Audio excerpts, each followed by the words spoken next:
Welcome back to my YouTube channel study in Bengali.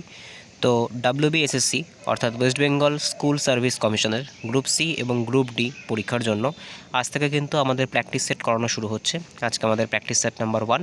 এবার থেকে কিন্তু আমাদের প্রত্যেক দিন এই প্র্যাকটিস সেটগুলো আসবে, যেখানে কিন্তু আমরা প্রত্যেক দিন 50টা জিকে কোশ্চেন নিয়ে আলোচনা করব গ্রুপ সি এবং গ্রুপ ডি এর জন্য। তাহলে চলো শুরু করি। দেখো আজকের প্রথম প্রশ্ন কি বলেছে, পশ্চিমবঙ্গের প্রথম মুখ্যমন্ত্রী কে ছিলেন? তো সঠিক অ্যান্সার কী হবে? তো দেখো পশ্চিমবঙ্গের প্রথম মুখ্যমন্ত্রী ছিলেন কিন্তু প্রফুল্ল চন্দ্র ঘোষ। ঠিক আছে, পরবর্তী প্রশ্ন দেখব। পরবর্তী প্রশ্ন কি বলেছে, যে পশ্চিমবঙ্গের কোন জেলায় সাক্ষরতার হার সবথেকে বেশি? কলকাতা, পূর্ব মেদিনীপুর, উত্তর 24 পরগনা এবং হুগলি। তো এটা সঠিক অ্যান্সার কী হবে? এটা সঠিক অ্যান্সার কিন্তু হয়ে যাবে সাক্ষরতার দিক থেকে সবথেকে বেশি কিন্তু পূর্ব মেদিনীপুরই আছে। আর এবার দেখো জনসংখ্যার দিক থেকে যদি আমরা দেখি, তো জনসংখ্যার দিক থেকে কিন্তু সবথেকে বেশি কিন্তু জনসংখ্যা কোথায় আছে? সেটা কিন্তু উত্তর 24 পরগনাতে আছে। পরবর্তী প্রশ্ন দেখব কি বলেছে, যে বঙ্গভঙ্গ আন্দোলন কত সালে রদ করা হয়েছিল? ঠিক আছে, কোশ্চেনটা কিন্তু পুরোটা পড়তে হবে, যে বঙ্গভঙ্গ আন্দোলন কত সালে রদ করা হয়েছিল। তো দেখো বঙ্গভঙ্গ কিন্তু হয়েছিল 1905 সালে, আর এটাকে কিন্তু রদ করা হয়েছিল 1911 সালে লর্ড হার্ডিংস দ্বারা। এবার তোমাদের কাছে কোশ্চেন থাকবে যে বঙ্গভঙ্গের সময় যে ভাইসরয় ছিল তার নাম কি? পরবর্তী প্রশ্ন দেখব আজকে 4 নম্বর কোশ্চেন, যে জলদাপাড়া জাতীয় উদ্যান কোন জেলায় অবস্থিত? তো আমরা প্রত্যেকেই জানি। তো সঠিক অ্যান্সার কী হবে? সঠিক অ্যান্সার কিন্তু হয়ে যাবে এটা কিন্তু জলপাইগুড়িতে অবস্থিত। আর বক্সা যে জাতীয় উদ্যান সেটা কোথায় অবস্থিত? তো মনে রাখতে হবে বক্সা কিন্তু আলিপুরদুয়ারে অবস্থিত। পরবর্তী প্রশ্ন দেখব আজকের 5 নম্বর কোশ্চেন কি বলেছে, পশ্চিমবঙ্গের দীর্ঘতম নদী কোনটা? তো সঠিক অ্যান্সার কী হবে? সঠিক অ্যান্সার কিন্তু হবে ভাগীরথী হুগলি নদী। এটা কিন্তু পশ্চিমবঙ্গের দীর্ঘতম নদী। আচ্ছা, এবার দেখো অনেকের তোমার হচ্ছে এই যে ব্যাপারটা আছে, আমি কিছু কিছু জায়গা কিন্তু এই দামোদর নদীকেও কি দেখেছি, দামোদরকেও কিন্তু পশ্চিমবঙ্গের দীর্ঘতম নদী হিসেবে দেখানো হয়। তো এটা কিন্তু একটা কনফিউজিং কোশ্চেন। ঠিক আছে, তো এই যে কোশ্চেনটা আছে, এই কোশ্চেনটা দেখি আমাদের অ্যান্সারে কি বলছে। দেখো আমাদের অ্যান্সারেও কিন্তু গঙ্গাই বলছে, কিন্তু এই কোশ্চেনটা আমি রিভিউতে রাখলাম, পরের দিনকে তোমাদের জন্য সঠিক ডেটা নিয়ে এসে কিন্তু এই কোশ্চেনটা আমার দেওয়া হবে। ঠিক আছে, বা আমি কিন্তু পিন কমেন্টে পিন করে দেবো। ঠিক আছে, পরবর্তী প্রশ্ন দেখব আজকে 6 নম্বর কোশ্চেন, যে বিখ্যাত পথের পাঁচালী উপন্যাসটি কার লেখা? তো সঠিক অ্যান্সার কী হবে? সঠিক অ্যান্সার কিন্তু হয়ে যাবে বিভূতিভূষণ বন্দ্যোপাধ্যায়ের কিন্তু এটা লেখা, আর এটা কিন্তু অস্কার জয়ী। ঠিক আছে, এটা কিন্তু কি পেয়েছে না, এটা কিন্তু অস্কার পেয়েছে। সত্যজিৎ রায় কিন্তু এই সিনেমাটা করেছিলেন। পরবর্তী প্রশ্ন দেখব আজকে 7 নম্বর কোশ্চেন, কোন গ্রহকে লাল গ্রহ বলা হয়? তো সঠিক অ্যান্সার কী হবে? তো সঠিক অ্যান্সার কিন্তু হয়ে যাবে লাল গ্রহ কিন্তু বলা হয় মঙ্গলকে। পৃথিবীর যমজ কাকে বলা হয়? তো মনে রাখতে হবে পৃথিবীর যমজ কিন্তু বলা হয় শুক্র গ্রহকে। ঠিক আছে, আচ্ছা বৃহস্পতিকে কি বলে? দেখো বৃহস্পতিকে কিন্তু দৈত্য গ্রহ বলা হয়। ঠিক আছে, এটা কিন্তু অনেক বড় গ্রহ, বা আমাদের সৌরজগতের কিন্তু সবথেকে বড় গ্রহ। আর শনিকে কি বলা হয়? শনিকে কিন্তু বলয় গ্রহ বলা হয়। ঠিক আছে, পরবর্তী প্রশ্ন দেখব। পরবর্তী প্রশ্ন কি বলেছে, যে পলাশির যুদ্ধ কত সালে হয়েছিল? তো সঠিক অ্যান্সার কি হবে? তো সঠিক অ্যান্সার কিন্তু হয়ে যাবে পলাশির যুদ্ধ কিন্তু 1757 সালে হয়েছিল। কাদের মধ্যে হয়েছিল? সিরাজউদ্দৌলার সাথে কিন্তু ব্রিটিশ ইস্ট ইন্ডিয়া কোম্পানির হয়েছিল। আচ্ছা 1857-তে কী হয়েছিল? তো মনে রাখতে হবে 1857-তে কিন্তু মহাবিদ্রোহ হয়েছিল, যেটাকে আমরা কি বলি, যেটাকে কিন্তু আমরা সিপাহী বিদ্রোহ বলে থাকি। আচ্ছা 1526-এ কী হয়েছিল? 1526-এ কিন্তু যে পানিপথের যে প্রথম যুদ্ধ সেটা কিন্তু সংঘটিত হয়েছিল। আর 1764 সালে কী হয়েছিল সেটা কিন্তু তোমরা আমাকে কমেন্টে জানাবে। পরবর্তী প্রশ্ন দেখব আজকে 9 নম্বর কোশ্চেন, যে সীমান্ত গান্ধী নামে কে পরিচিত? তো সঠিক অ্যান্সার কী হবে? সঠিক অ্যান্সার কিন্তু হয়ে যাবে খান আব্দুল গফর খান। আচ্ছা এবার দেখো এই যে খান আব্দুল গফর খান, যে সীমান্ত গান্ধী, এনাকে কিন্তু অনেক সময় কি বলা হয়? এটাকে কিন্তু ফ্রন্টিয়ার গান্ধীও বলা হয়। অনেক সময় কিন্তু কোশ্চেনটা ইংলিশেও দিতে পারে, তো এনাকে কিন্তু ফ্রন্টিয়ার গান্ধীও বলা হয়ে থাকে খান আব্দুল গফর খানকে। আর ইনি কিন্তু প্রথম অভারতীয়, ঠিক আছে, প্রথম অভারতীয় যাকে কি করা হয়েছিল, যাকে কিন্তু ভারতরত্ন সম্মান প্রদান করা হয়েছিল। পরবর্তী দেখব আজকে 10 নম্বর কোশ্চেন কি বলেছে, যে ভিটামিন সি এর রাসায়নিক নাম কি? তো সঠিক অ্যান্সার কী হবে? সঠিক অ্যান্সার কিন্তু হয়ে যাবে অ্যাসকর্বিক অ্যাসিড। আচ্ছা থায়ামিন কোন ভিটামিনের রাসায়নিক নাম? এটা কিন্তু ভিটামিন B1-এর। ক্যালসিফেরার কোনটা? ক্যালসিফেরার কিন্তু যে ভিটামিন ডি আছে সেই ভিটামিন ডি এর রাসায়নিক নাম। আর রেটিনল কিন্তু যে ভিটামিন এ আছে সেই ভিটামিন এ এর রাসায়নিক নাম। পরবর্তী প্রশ্ন দেখব আজকের 11তম কোশ্চেন, যে মানবদেহের কোন অঙ্গ রক্ত পরিশ্রুত করে বা রক্ত শোধন করে? তো সঠিক অ্যান্সার কিন্তু হয়ে যাবে বৃক্ক, বা যেটাকে আমরা কিডনি বলে থাকি। এটা কী করে? এটা কিন্তু আমাদের রক্ত শোধন করতে সাহায্য করে। পরবর্তী দেখব আজকের 12তম কোশ্চেন কি বলেছে, যে ভারতের সংবিধানের মৌলিক অধিকার কোন দেশের সংবিধান থেকে গ্রহণ করা হয়েছে? তো সঠিক অ্যান্সার কী হবে? দেখো এই যে মৌলিক অধিকার, যেটাকে আমরা ফান্ডামেন্টাল রাইটস বলি, তো এটা কোন দেশের সংবিধান থেকে গ্রহণ করা হয়েছে? এটা কিন্তু আমেরিকা যুক্তরাষ্ট্রের সংবিধান থেকে গ্রহণ করা হয়েছে। ঠিক আছে, এছাড়াও কিন্তু যে প্রস্তাবনা আছে, যেটাকে আমরা প্রিঅ্যাম্বেল বলি, সেটাও কিন্তু আমেরিকার থেকে গ্রহণ করা হয়েছে। পরবর্তী দেখব। আচ্ছা, পরবর্তী কোশ্চেনে যাওয়ার আগে আমরা বাদবাকি অপশানগুলো একবার করে দেখে নেব। দেখো, ব্রিটেনের থেকে কী নেওয়া হয়েছে তো মনে রাখতে হবে, ব্রিটেনের থেকে কিন্তু যে পার্লামেন্টারি সিস্টেম আছে সেই পার্লামেন্টারি সিস্টেমটা কিন্তু গ্রহণ করা হয়েছে, এবং যে সিঙ্গেল সিটিজেনশিপ যেটাকে আমরা এক নাগরিকত্ব বলি সেটা কিন্তু গ্রহণ করা হয়েছে। রাশিয়া থেকে কি গ্রহণ করা হয়েছে? রাশিয়া থেকে কিন্তু আমাদের যে আগে 5 ইয়ার প্ল্যান ছিল সেই 5 ইয়ার প্ল্যান কিন্তু গ্রহণ করা হয়েছে। কানাডা থেকে কি গ্রহণ করা হয়েছে তো মনে রাখতে হবে, কানাডা থেকে কিন্তু যে ফেডারেল সিস্টেম অফ গভর্নমেন্ট সেটা কিন্তু গ্রহণ করা হয়েছে। পরবর্তী প্রশ্ন দেখব কি বলেছে, ভারতের চা শহর কাকে বলা হয়? তো সঠিক অ্যান্সার কী হবে? সঠিক অ্যান্সার কিন্তু হয়ে যাবে দার্জিলিংকে কিন্তু চা শহর বলা হয়। আচ্ছা, দার্জিলিং না, সরি, এটা কিন্তু আসামের ডিব্রুগড় হবে। ঠিক আছে, এটা কিন্তু আসামের যে ডিব্রুগড় আছে এটাকে কিন্তু চা শহর বলা হয়। ঠিক আছে, এটাকে কিন্তু চা শহর বলা হয়। পরবর্তী দেখব আজকে 14তম কোশ্চেন কি বলেছে, যে ব্রাহ্ম সমাজের প্রতিষ্ঠাতাকে? তো সঠিক অ্যান্সার কী হবে? সঠিক অ্যান্সার কিন্তু হয়ে যাবে রাজা রামমোহন রায় কিন্তু ব্রাহ্ম সমাজের প্রতিষ্ঠাতা।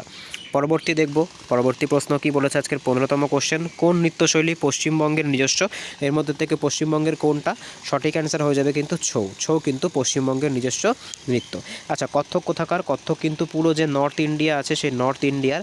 আচ্ছা, কুচিপুড়ি কোথাকার? কুচিপুড়ি কিন্তু অন্ধ্রপ্রদেশের। আর ওড়িশি কিন্তু আমরা প্রত্যেকেই জানি, ওড়িশি কিন্তু হচ্ছে ওড়িশার। পরবর্তী প্রশ্ন দেখবো আজকে 16তম কোশ্চেন, পশ্চিমবঙ্গের সর্বোচ্চ শৃঙ্গ কোনটা? তো সঠিক অ্যান্সার কিন্তু হবে সান্দাকফু। এর উচ্চতাটা মনে রাখবে 3630 মিটার কিন্তু সান্দাকফুর উচ্চতা। আর এটা কোন পর্বতে অবস্থিত? এটা কিন্তু যে সিঙ্গালীলা পর্বত আছে সেই সিঙ্গালীলা পর্বতে কিন্তু এটা অবস্থিত। পরবর্তী প্রশ্ন দেখব কি বলেছে আজকের 17তম কোশ্চেন, যে ভারতীয় জাতীয় কংগ্রেসের প্রথম মহিলা সভাপতি কে ছিলেন? তো সঠিক অ্যান্সার কী হবে? দেখো, প্রথম ভারতীয় জাতীয় কংগ্রেসের প্রথম মহিলা সভাপতি বলেছে, তো সেক্ষেত্রে কিন্তু হয়ে যাবে অ্যানি বেসান্ত। আর যদি বলতো ভারতীয় জাতীয় কংগ্রেসের প্রথম ভারতীয় মহিলা সভাপতি, সেক্ষেত্রে কিন্তু হয়ে যেত সরোজিনী নাইডু। আচ্ছা, অ্যানি বেসান্ত কত সালে সভাপতিত্ব করেন? 1917 সালের যে কলকাতা অধিবেশন সেখানে তিনি সভাপতিত্ব করেছিলেন, কলকাতা অধিবেশন। আর যে সরোজিনী নাইডু ইনি কিন্তু 1925 সালে যে কানপুর অধিবেশন হয়েছিল সেখানে কিন্তু সভাপতিত্ব করেছিলেন। পরবর্তী প্রশ্ন দেখব আজকের 18তম কোশ্চেন, যে বায়ুমণ্ডলে কোন গ্যাসের পরিমাণ সবথেকে বেশি? তো সঠিক অ্যান্সার কিন্তু আমরা জানি যে নাইট্রোজেনের শতাংশ কিন্তু সবথেকে বেশি, 78%। পরবর্তী প্রশ্ন দেখব কি বলেছে আজকের 19তম কোশ্চেন, যে ভারত ছাড়ো আন্দোলন কত সালে শুরু করা হয়েছিল? তো সঠিক অ্যান্সার কী হবে? তো সঠিক অ্যান্সার কিন্তু হয়ে যাবে, এটা কিন্তু 1942 সালে শুরু করা হয়েছিল। আর এর স্লোগানটা কী ছিল? এর স্লোগান কিন্তু ছিল ডু অর ডাই। ঠিক আছে। আচ্ছা, বাদবাকিগুলো আমরা একবার দেখে নিই। দেখো, বাদবাকিগুলো 1920-তে কী হয়েছিল? 1920-তে কিন্তু যে অসহযোগ আন্দোলন সেটা কিন্তু সংগঠিত হয়েছিল। 1930 সালে কিন্তু যে আইন অমান্য আন্দোলন আছে, ঠিক আছে, যে আইন অমান্য আন্দোলন সেটা কিন্তু শুরু করা হয়েছিল। আর 1945 সালে কী হয়েছিল? 1945 সালে কিন্তু যে ইউএনও সেই ইউএনও কিন্তু সৃষ্টি হয়েছিল। পরবর্তী প্রশ্ন দেখবো আজকের 20তম কোশ্চেন কি বলেছে, যে ফারাক্কা ব্যারেজ নির্মাণের প্রধান উদ্দেশ্য কী ছিল? তো সঠিক অ্যান্সার কী হবে? এটা কিন্তু কলকাতা বন্দর রক্ষা করা, এটাই কিন্তু ফারাক্কা ব্যারেজের মূল উদ্দেশ্য। পরবর্তী প্রশ্ন কি বলেছে দেখো, 21তম কোশ্চেন, যে ভারতের জাতীয় সঙ্গীতের রচয়িতাকে? তো সঠিক অ্যান্সার কী হবে? তো দেখো, জাতীয় সঙ্গীত যেটা আছে তো সঠিক অ্যান্সার কিন্তু হয়ে যাবে রবীন্দ্রনাথ ঠাকুর। আর জাতীয় গান বা যেটাকে আমরা স্তোত্রও বলে থাকি সেটা কি? সেটা কিন্তু হচ্ছে বঙ্কিমচন্দ্র চট্টোপাধ্যায়। ঠিক আছে। পরবর্তী প্রশ্ন দেখব, যে আয়তনের দিক থেকে পশ্চিমবঙ্গের ক্ষুদ্রতম জেলা কোনটা? তো সঠিক অ্যান্সার কিন্তু হয়ে যাবে কলকাতা। ঠিক আছে, কলকাতার আয়তন কিন্তু মাত্র 185 স্কোয়ার কিলোমিটার। ঠিক আছে, 185 স্কোয়ার কিলোমিটার। পরবর্তী প্রশ্ন দেখব কি বলেছে, যে বিহু কোন রাজ্যের উৎসব? তো সঠিক অ্যান্সার কী হবে? সঠিক অ্যান্সার কিন্তু হয়ে যাবে, দেখো, বিহুর কথা মনে পড়লে সবসময় কিন্তু একটা নামই মাথায় আসার দরকার, তো সেটা কিন্তু হচ্ছে বিহু কিন্তু আসামের। পরবর্তী প্রশ্ন দেখব কি বলেছে দেখো, যে বক্সা ব্যাঘ্র পরিকল্পনা কোন জেলায় অবস্থিত? তো এটা তো তোমাদের শুরুতে বলে দিয়েছিলাম, এটা কিন্তু আলিপুরদুয়ারে অবস্থিত। আর জলপাইগুড়িতে জলদাপাড়াতে কী আছে? জলদাপাড়াতে কিন্তু যে একশৃঙ্গ গন্ডার, সেই একশৃঙ্গ গন্ডারের জন্য কিন্তু কোনটা? না, এটা কিন্তু তোমার হচ্ছে জলপাইগুড়ি বিখ্যাত। ঠিক আছে, একশৃঙ্গ গন্ডার। দার্জিলিংয়ে কী আছে? দার্জিলিংয়ে কিন্তু যেটাকে আমরা রেড পান্ডা বলি সেটা কিন্তু পাওয়া যায়। পরবর্তী দেখব, আর দক্ষিণ চব্বিশ পরগনা তোমরা প্রত্যেকেই জানো রয়্যাল বেঙ্গল টাইগার। পরবর্তী দেখব, যে টেলিফোন কে আবিষ্কার করে? তো সঠিক অ্যান্সার কিন্তু হচ্ছে আলেকজান্ডার গ্রাহাম বেল, ইনি কিন্তু টেলিফোন আবিষ্কার করেন। আচ্ছা, থমাস এডিসন কি? থমাস এডিসন কিন্তু যে ইলেকট্রিক বাল্ব সেটা আবিষ্কার করেন। জেমস ওয়াট আমরা প্রত্যেকেই জানি, জেমস ওয়াট কিন্তু হচ্ছে যে স্টিম ইঞ্জিন সেটা কিন্তু জেমস ওয়াট আবিষ্কার করেছিল। পরবর্তী দেখব, পরবর্তী প্রশ্ন কি বলেছে, সাঁওতাল বিদ্রোহ কত সালে হয়েছিল? তো সঠিক অ্যান্সার কী হবে? এটা কিন্তু 1855 সালে সাঁওতাল বিদ্রোহ হয়েছিল সিধু কানুর নেতৃত্বে। পরবর্তী প্রশ্ন দেখব, যে সূর্যের সবথেকে নিকটতম গ্রহ কোনটা? তো সঠিক অ্যান্সার কিন্তু হবে বুধ। আচ্ছা, অনেকে কিন্তু বুধকে কি মনে করেন? বুধকে কিন্তু উষ্ণতম গ্রহ মনে করো, কিন্তু এটা কিন্তু ভুল। ঠিক আছে, বুধ কিন্তু উষ্ণতম না। উষ্ণতম কোনটা? উষ্ণতম কিন্তু হচ্ছে শুক্র। বুধ কাছাকাছি আছে মানে যে সে উষ্ণতম হবে সেরকম কিন্তু নয়। শুক্র গ্রহ কিন্তু সবথেকে উষ্ণতম, তার কারণ এর যে অ্যাটমসফিয়ার বা বায়ুমণ্ডল সেটা কিন্তু পুরোটাই কার্বন ডাইঅক্সাইড দিয়ে তৈরি, সেই কারণের জন্য কিন্তু এটা সবথেকে বেশি গরম। পরবর্তী দেখব আজকের 28তম কোশ্চেন, কাকে ভারতীয় সংবিধানের জনক বলা হয়? তো আমরা প্রত্যেকেই জানি সঠিক অ্যান্সার কী হবে, সঠিক অ্যান্সার কিন্তু হয়ে যাবে B.R. আম্বেদকরকে কিন্তু ভারতীয় সংবিধানের জনক বলা হয়। আর ইনি কিন্তু স্বাধীন ভারতের প্রথম আইন মন্ত্রীও ছিলেন। ঠিক আছে, অনেক সময় কিন্তু কোশ্চেনটা এরকমও আসতে পারে যে স্বাধীন ভারতের প্রথম আইন মন্ত্রী কে ছিলেন, তো ডক্টর B.R. আম্বেদকর। পরবর্তী প্রশ্ন দেখব কি বলেছে, সূর্যের শক্তির প্রধান উৎস কী? তো দেখো সূর্য বা যে কোনো নক্ষত্রের মধ্যে যে প্রক্রিয়ায় শক্তি উৎপন্ন হয় সেটা কোনটা, সেটা কিন্তু হচ্ছে নিউক্লিয়ার সংযোজন। ঠিক আছে, নিউক্লিয়ার সংযোজন। আর এই যে নিউক্লিয় বিভাজন এটা কোথায় হয়, এটা কিন্তু যে পারমাণবিক যে চুল্লিগুলো হয়ে থাকে সেই পারমাণবিক চুল্লিতে কিন্তু এই যে নিউক্লিয়ার বিভাজন সেটা কিন্তু হয়ে থাকে। পরবর্তী প্রশ্ন দেখব আজকে 30তম কোশ্চেন, যে ভারত থেকে প্রথম কে সাহিত্যে নোবেল পায়? দেখো পুরো ভারত নয়, এটা কিন্তু প্রথম এশিয়ান কোনো ব্যক্তি যিনি কিন্তু সাহিত্যে নোবেল পেয়েছিলেন তিনি কে ছিলেন, তিনি কিন্তু ছিলেন রবীন্দ্রনাথ ঠাকুর। আমরা প্রত্যেকেই জানি রবীন্দ্রনাথ ঠাকুর। আচ্ছা, কোন বইয়ের জন্য পেয়েছিলেন, কোন কাব্যগ্রন্থের জন্য? তো সঠিক অ্যান্সার কিন্তু হয়ে যাবে গীতাঞ্জলি যে কাব্যগ্রন্থ তার জন্য কিন্তু পেয়েছিলেন। কত সালে? এটা কিন্তু 1913 সালে। পরবর্তী প্রশ্ন দেখব কি বলেছে, যে পশ্চিমবঙ্গের রাজ্য পশু কোনটা? তো সঠিক অ্যান্সার কী হবে, সঠিক অ্যান্সার কিন্তু হবে মেছো বিড়াল কিন্তু পশ্চিমবঙ্গের রাজ্য পশু। আচ্ছা, রাজ্য পশু তো মেছো বিড়াল তোমরা প্রত্যেকেই জানলে। আচ্ছা, যদি জিজ্ঞাসা করে রাজ্য পাখি কি পশ্চিমবঙ্গের, তাহলে সেটা কি, সেটা কিন্তু হচ্ছে সাদা গলাওয়ালা যে মাছরাঙা আছে এটা কিন্তু পশ্চিমবঙ্গের রাজ্য পাখি। আচ্ছা, যদি জিজ্ঞাসা করে জাতীয় ফুল কোনটা, তো সেক্ষেত্রে কিন্তু সঠিক অ্যান্সার হয়ে যাবে পশ্চিমবঙ্গের জাতীয় ফুল কিন্তু হচ্ছে শিউলি ফুল। ঠিক আছে, পরবর্তী প্রশ্ন দেখব। আচ্ছা, আরেকটা কোশ্চেন তোমাদের জন্য থাকছে, যে পশ্চিমবঙ্গের যেটা গাছ, ঠিক আছে, যেটা রাজ্য গাছ সেটা কি, সেটা কিন্তু তোমরা আমাকে কমেন্টে জানাবে। পরবর্তী প্রশ্ন দেখব, যে বলের এসআই একক কি? তো সঠিক অ্যান্সার কিন্তু হচ্ছে নিউটন। ঠিক আছে, বলের এসআই একক কিন্তু নিউটন। আর যেটা কিন্তু সিজিএস একক সেটা কি, সেটা কিন্তু হচ্ছে ডাইন। এটা কিন্তু বলের যে সিজিএস একক সেটা। আচ্ছা, জুল কিসের একক? জুল কিন্তু হচ্ছে আমরা বলতে পারি শক্তি বা কার্য দুটোরই কিন্তু একক হচ্ছে জুল। আচ্ছা, ওয়াট কিসের একক? তো মনে রাখতে হবে ওয়াট কিন্তু হচ্ছে ক্ষমতার একক। পরবর্তী প্রশ্ন দেখব কি বলেছে আজকে 33তম কোশ্চেন, যে ডান্ডি অভিযানে কে অংশগ্রহণ করেছিল, বা ডান্ডি অভিযান কোন আন্দোলনের অংশ ছিল? তো দেখো এই যে ডান্ডি অভিযান যেটা ছিল এটা কিন্তু কোন আন্দোলনের অংশ ছিল, এটা কিন্তু যে আইন অমান্য আন্দোলন যেটাকে আমরা সিভিল ডিসওবিডিয়েন্স অ্যাক্ট বলি 1930 সালে কিন্তু এরই একটা অংশ ছিল এই ডান্ডি অভিযান। অসহযোগ আন্দোলন কত হয়েছিল তোমাদেরকে বলেছিলাম 1920 থেকে 1922 পর্যন্ত কিন্তু এটা চলেছিল। আচ্ছা, খিলাফত আন্দোলন কিন্তু 1919 সালে, আর ভারত ছাড়ো আন্দোলন কিন্তু হচ্ছে 1942 সালে। পরবর্তী প্রশ্ন দেখব কি বলেছে, যে কাকে প্রাসাদ নগরী বলা হয়, বা প্যালেস সিটি বলা হয়, বা সিটি অফ প্যালেস বলা হয়? ঠিক আছে, কি বললাম, সিটি অফ প্যালেস। তো সঠিক অ্যান্সার কী হবে, সঠিক অ্যান্সার কিন্তু হবে কলকাতা। জয়পুরকে কি বলে তোমরা প্রত্যেকে জানো, জয়পুরকে কিন্তু বলা হয় পিঙ্ক সিটি। ঠিক আছে, আচ্ছা পরবর্তী প্রশ্ন দেখব কি বলেছে, দেখো আজকের 35তম কোশ্চেন, যে পশ্চিমবঙ্গের গৌড় কোন বংশের রাজধানী ছিল? তো সঠিক অ্যান্সার কিন্তু হয়ে যাবে এটা কিন্তু যে পাল বংশ সেই পাল বংশের কিন্তু রাজধানী ছিল গৌড়। পরবর্তী প্রশ্ন দেখব কি বলেছে, পশ্চিমবঙ্গের প্রথম রাজ্যপাল কে ছিলেন? তো সঠিক অ্যান্সার এটা কী হবে, দেখো এই যে পশ্চিমবঙ্গের যে প্রথম রাজ্যপাল সেটা কে ছিলেন, সেটা কিন্তু ছিলেন চক্রবর্তী রাজা গোপালাচারী। ঠিক আছে, ইনি কিন্তু পশ্চিমবঙ্গের প্রথম রাজ্যপাল ছিলেন। পরবর্তী প্রশ্ন দেখব কি বলেছে, যে কোন রক্তের গ্রুপকে সর্বজনীন দাতা বলা হয়, বা ইউনিভার্সাল ডোনার বলা হয়? তো সেক্ষেত্রে কিন্তু ও নেগেটিভ সঠিক অ্যান্সার হয়ে যাবে। আর এই যে এবি পজিটিভ দেখতে পাচ্ছ এটাকে কিন্তু কি বলা হয়, এটাকে কিন্তু বলা হয় যে ইউনিভার্সাল রিসিভার। ঠিক আছে, ইউনিভার্সাল রিসিভার কিন্তু বলা হয়। পরবর্তী দেখব আজকের 38তম কোশ্চেন, যে বিশ্ব স্বাস্থ্য সংস্থা বা হু এর সদর দপ্তর কোথায় অবস্থিত? তো সঠিক অ্যান্সার কী হবে, তো সঠিক অ্যান্সার কিন্তু হয়ে যাবে এটা কিন্তু জেনিভাতে অবস্থিত। আচ্ছা, নিউ ইয়র্কে কার সদর দপ্তর অবস্থিত? এটা কিন্তু ইউএনও সদর দপ্তর অবস্থিত।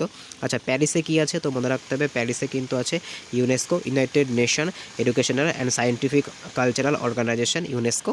ঠিক আছে, পরবর্তী প্রশ্ন দেখব কি বলেছে আজকের 39তম কোশ্চেন, যে নিচের কোনটি খারিফ শস্য, নিচের কোনটি খারিফ শস্য? তো এটা কিন্তু তোমাদের জন্য কি থাকছে, এটা কিন্তু তোমাদের জন্য একটা হোমওয়ার্ক থাকছে, এটা কিন্তু তোমরা আমাকে কমেন্টে জানাবে।